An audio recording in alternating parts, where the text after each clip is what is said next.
நாளிலே கூட மத்தேயு எழுதின சுவிசேஷம் 5வது அதிகாரம் 44வது வசனம் 45வது வசனம். உங்களை நிந்திக்கிறவர்களுக்காகவும் உங்களை துன்பப்படுத்துகிறவர்களுக்காகவும் ஜெபம் பண்ணுங்கள். இப்படி செய்வதினால் நீங்கள் பரலோகத்தில் இருக்கிற உங்கள் பிதாவுக்கு புத்திரராய் இருப்பீர்கள். ஆம் தேவ ஜனமே, நம்மளை நிந்திக்கிறவர்களுக்காகவும் நம்மை துன்பப்படுத்துகிறவர்களுக்காகவும் நாம் ஜெபம் பண்ண வேண்டும் என்று சொல்லி கர்த்தர் நமக்கு அழகான ஒரு வார்த்தையை இந்த நாளிலே கொடுத்திருக்கிறார். அவர்களை குறித்து நாம் மனவேதனை அடைவதோ, சஞ்சலப்படுவதோ, சமாதானத்தை கெடுத்து கொள்ளுகிற காரியங்களோ, பிரிவினைகளுக்கு உட்படுவதோ இல்லாதபடிக்கு அவர்களுக்காக நாம் ஜெபிக்கிற பொழுது இதோ நம் ஜெபத்தை கேட்டு கர்த்தர் அந்த நிந்தனையையும் அந்த துன்பத்தையும் நம்மை மறக்க செய்கிறவராகவும் அவர்களுக்கு பாடம் புகட்டுகிறவராகவும் நிச்சயமாக அவர் கிரியை செய்வார். எனவேதான் கர்த்தர் சொல்லுகிறார், பழிவாங்குதல் எனக்குரியது என்று சொல்லி அவர் சொல்லுகிறதை பார்க்கிறோம். பழிவாங்குதல் நமக்குரியது அல்ல. பழிவாங்குதல் மாத்திரமல்ல, அவர்களுக்காக வேதனைப்படுவது கூட நம்முடைய காரியம் அல்ல.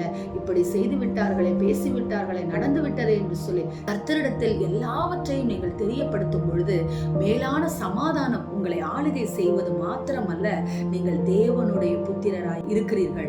ஆம் தேவச்சனமே, எவ்வளவு பாடுகளை அவர் சிலுவையிலே ஏற்றாலும் கூட இவர்களை மன்னியும் என்று சொல்லிதான் நம்முடைய பரம தகப்பன் அவர்களை மன்னித்து விட்டு சென்றது போல நாமும் அப்படிப்பட்டவர்களாய் இருக்க வேண்டும் என்று கர்த்தர் இந்த நாளிலே விரும்புகிறார். இந்த வசனங்கள் எல்லாம் நமக்கு ஆதி முதற்கொண்டு நாம் கற்றறிந்திருந்தால் குடும்பங்களிலே சமாதானம் இல்லாமல் போயிருக்காது, பிரிவினைகள் வந்திருக்காது. பைபிளை நாம் படிக்க வேண்டிய நேரத்திலே படிக்க தவறியதால் தான் அநேக இடத்திலே நாம் கீழே தள்ளப்பட்டவர்களாய் இருக்கிறோம். ஆம் தேவ ஜனமே, உங்கள் குடும்பங்களிலே உங்களை யார் நிந்தித்தாலும், உங்களை யார் துன்பப்படுத்தி பேசினாலும், இதோ வெளியிலே நீங்கள் வேலை செய்கிற ஸ்தலத்திலே எந்த இடத்திலே உங்களை காயப்படுத்தினாலும் காயங்களை கர்த்தரிடத்திலே சொல்லுங்கள். நீங்கள் ஆசீர்வாதமாய் இருப்பீர்கள். மாறாக காயப்படுத்தியவர்களை நீங்கள் பகைக்கிற பொழுது பிசாசின் பிள்ளையாய் மாறிவிடுகிறீர்கள். காயப்படுத்தியவர்களுக்காக நீங்கள் ஜெபிக்கிற பொழுது தேவனுடைய பிள்ளையாய் மாறிவிடுகிறீர்கள் என்பதை விசுவாசித்து வார்த்தையை நம்பி இந்த நாளை தொடங்குங்கள். இந்த நாள் சமாதானமாய் இருக்கும். ஆமென். ஸ்தோத்திரம். எங்களை நேசிக்கிற எங்கள் நல்ல தகப்பனே, இந்த நாளிலே நாங்கள் கேட்ட வார்த்தையின் பிரகாரமாக எங்கள் நிந்தனைகளை உங்கள் மேலே நாங்கள் சுமத்துகிற பிள்ளைகளாய் இருக்கப்பா. எங்கள் பலவீனங்களை உங்கள் மீது சுமத்துகிற நாங்கள் பிள்ளைகளாய் இருக்க அப்பா ஸ்தோத்திரம் அப்பா. இந்த நாளிலே எங்களுக்கு கிருபை கொடுங்கப்பா.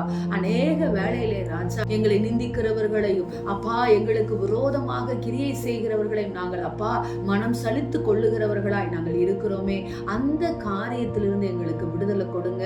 நாங்கள் உங்கள் பிள்ளைகளாய் நீர் எப்படி இந்த உலகத்தில் வாழ்ந்து காட்டிவிட்டு சென்றீரோ அதே போல நாங்களும் எங்களுடைய குணங்களை மாற்றிக்கொண்டு இருக்க, உங்க பிள்ளையாய் நடக்க எங்களுக்கு கிருபை கொடுங்கன்னு சொல்லி ஜெபிக்கிறோம். இயேசுவின் நாமத்தில் ஜெபித்து இந்த ஆசீர்வாதத்தை பெற்றுக் கொள்கிறோம் நல்ல பிதாவே. Amen. Praise the Lord. Hallelujah.